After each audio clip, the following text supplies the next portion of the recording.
What is up, guys? Brian back here again, bringing you another Call of Duty video. This one obviously going to be a little bit different. Not really news. Nothing newsworthy. Wow, can't believe I couldn't say that. Nothing really that newsworthy coming out yet as of this morning. When I'm recording this, the Modern Warfare Alpha is still live. If you have a PlayStation and have 35, 36 gigs of space, or can clear that much space, download it. Get yourself a first look at the new Call of Duty game. So today it's going to be a different video. I'm going to go through my 2019 CWL awards. There's going to be some things that probably won't be included in the actual awards.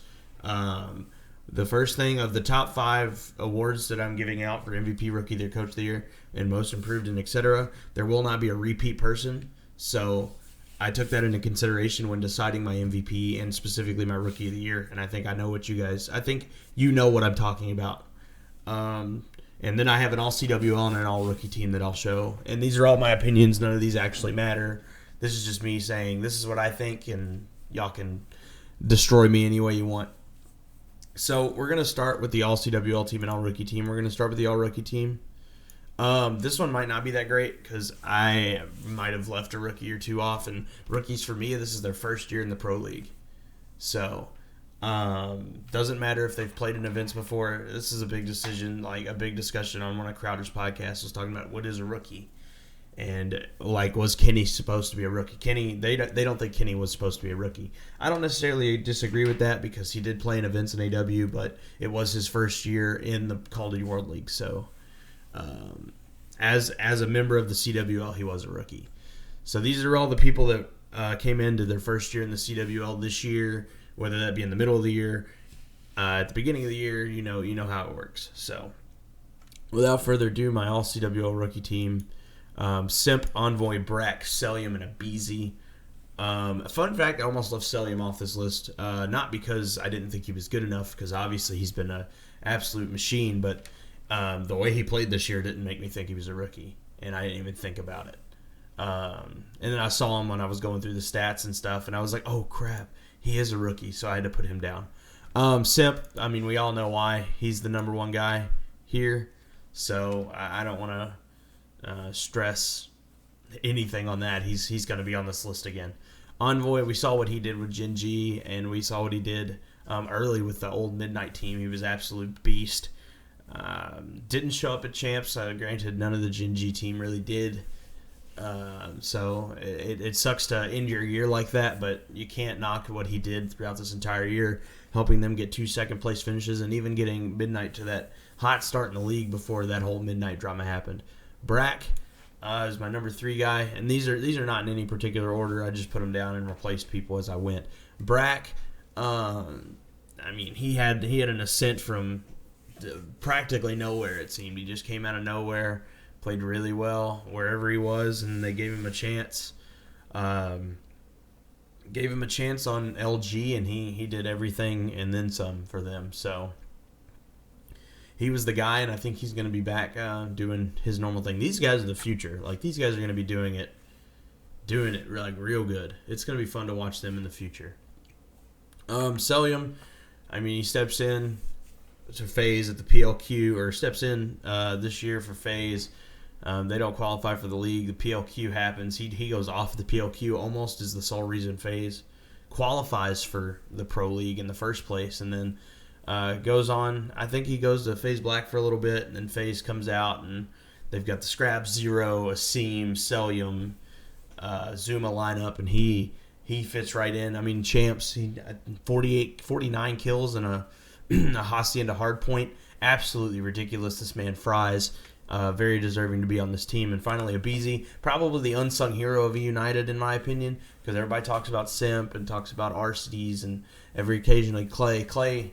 And then you have Abizi, who's the guy who did get talked about a lot, but when you have Simp on your team, you kind of take the back burner to how good he was. So phenomenal season. Was a great grapple slog for them.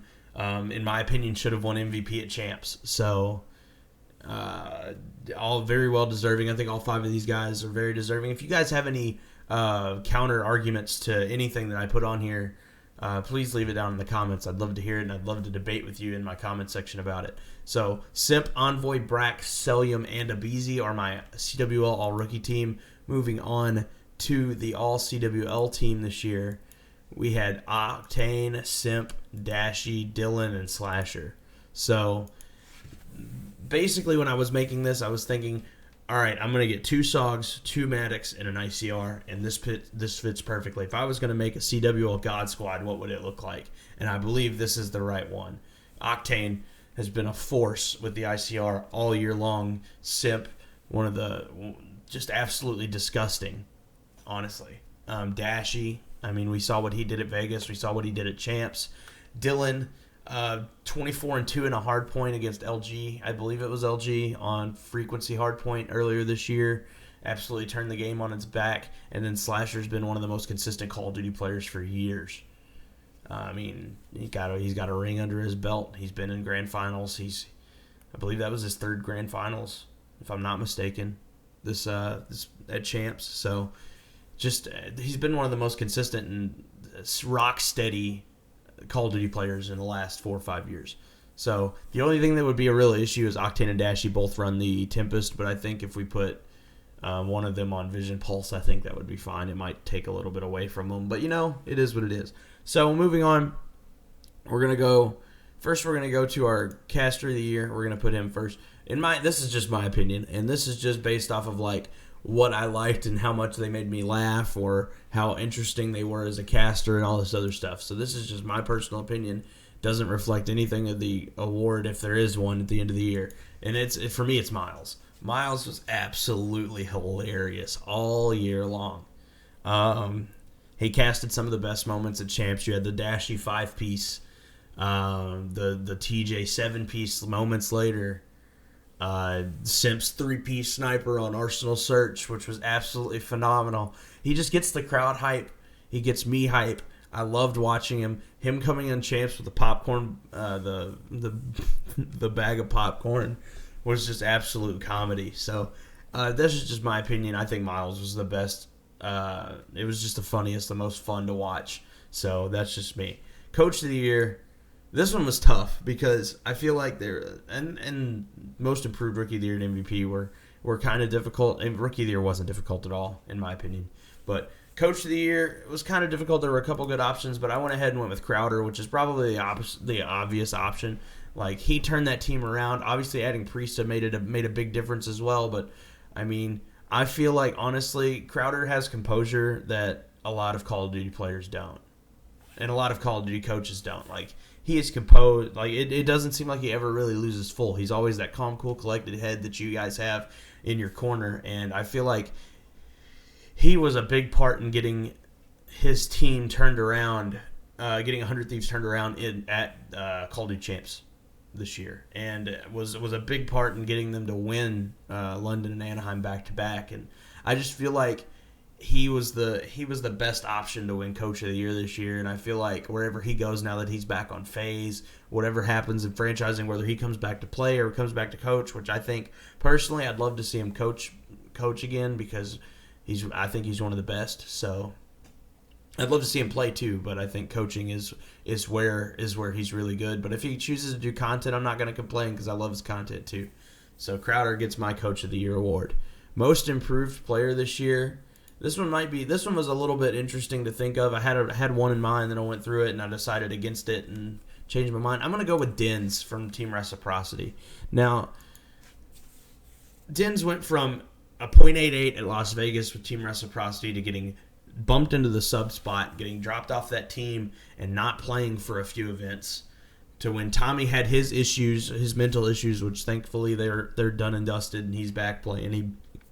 Good performance at Champs.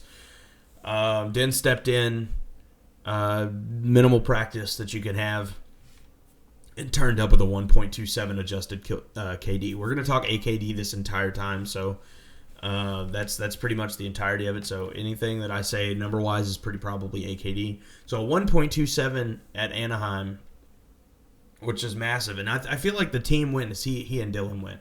Like, obviously, Dylan's the guy that's going to carry you to wins, and he's going to carry you back. But Dens, if he's playing well and Dylan is playing to his potential, this team is so hard to beat. Now, finals in the Pro League, a .89 and a .99, not so great, but he did turn up at Champs, which led to one of their best finishes of the year, a 1.11. So a very solid ICR, and I feel like he's very deserving of the Most Improved award, in my opinion. So now we go to the two big ones. The two big ones are the tough ones. Now, let me preface this by saying this.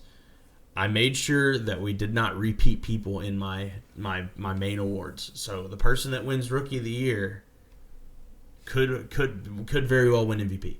But I feel like Rookie of the Year was just for him, and I'll explain that when I reveal my MVP. My Rookie of the Year this year was Simp. And I don't think there's any discussion that he should be in contention for MVP of the Year as well. I feel like that is perfectly justified. And I feel like he probably will win it, in my opinion. But just for the sake of the video, I left him as Rookie of the Year and did not put him as MVP. But a 1.45 when he broke into the scene at London is absolutely ridiculous. 1.17 at Anaheim, a 1.2 at Finals, 1.25 over the Pro League, and then came in, won the MVP at Champs with a 1.43. Absolutely ridiculous. This man is nuts. Like, granted, he's the second SOG. He's not the entry guy. He's picking up the damage, but, I mean, that doesn't matter. Like, he does a lot of his damage in Search and Destroy as well. 14-1 on an Arsenal search against units. A 3-piece. Like, come on. He got that collateral against FaZe in a tournament. I mean, the man is a magician with the sniper rifle and Search and Destroy, and then he pulls out the SOG and does almost all the same stuff. He is a force on the map that if you can't stop, you're not going to beat United, and that proved at Finals and Champs that you weren't beating them if he was going. The 1.2 and a 1.43. I'm honestly surprised they didn't win London when he was dropping the numbers that he did, but, you know, the man's an absolute beast. So, and if I'm a franchise league, if I'm a team or a GM on a franchise league spot, I'm throwing the bag at him and hoping he takes it. So we'll see what happens. But Simp, very deserving. Rookie of the Year. He's going to be a cornerstone piece in a franchise as we get closer to the signing period here in a couple weeks. And that leads me to my most valuable player of the 2019 Call of Duty World League, and that is Octane. Sam frickin' LaRue comes back after one of the most disappointing Champs events probably in his entire career, finishes in top 32 with Optic in World War II, and it comes with the fire as the season goes on. Obviously, Las Vegas is kind of an anomaly for this 100 Thieves team because it was the old roster. They didn't have a very good time. He dropped a .98 adjusted KD, which isn't great by any stretch of the imagination. But, you know, I mean, it is what it is. I mean, that event is sort of an anomaly as the season goes on, and then the rest of the year he's just he's the ICR that you needed him to be. A 1.35 at Fort Worth, a 1.13 at London, a 1.22 at Anaheim, London winning the MVP. Finals, a 1.04, keeping a 1.16 through the entire Pro League and a 1.25 at Champs. Almost going from losers round 1 to winning the Call of Duty World Championship. Arguably, had they won that best of 5, I think they would have done it. Like, I think they had the composure. They were locked in. After they won that FaZe series, I think it was just like, we're going to win this tournament. And I feel like had they won that first best of 5 against United, I think it might have happened. And let me tell you how much of a special that thing would have been. Could you say it again, please? Sorry, my Siri just went off for whatever reason. But yeah, Octane I think is very deserving. Definitely the best ICR in the game. But man, had I given the option to include back-to-back, like repeating picks, I might have gone Simp with Rookie of the Year. I don't know. Octane to me just stuck out so much. He was always making plays and always in the right place at the right time, and Simp was too. But I mean, I just have something. Octane just played phenomenal this event. So that's just my opinion. Leave down in the comments what you guys think of my choices here. I'd love to debate it with you guys. So please just let me know in the comments what you guys think. And that's going to do it for me today, guys. If you like the video, please do not leave without leaving a like. Obviously, we've talked about comments enough in this video, but please hit the subscribe button, turn that notification bell on so you know when I'm live, when another video goes live. This one will go live here shortly. Thank you guys again for watching, and we will see you guys next time. Probably tomorrow. With what? I'm not really sure yet, but we'll see. So we'll see you guys then. Peace.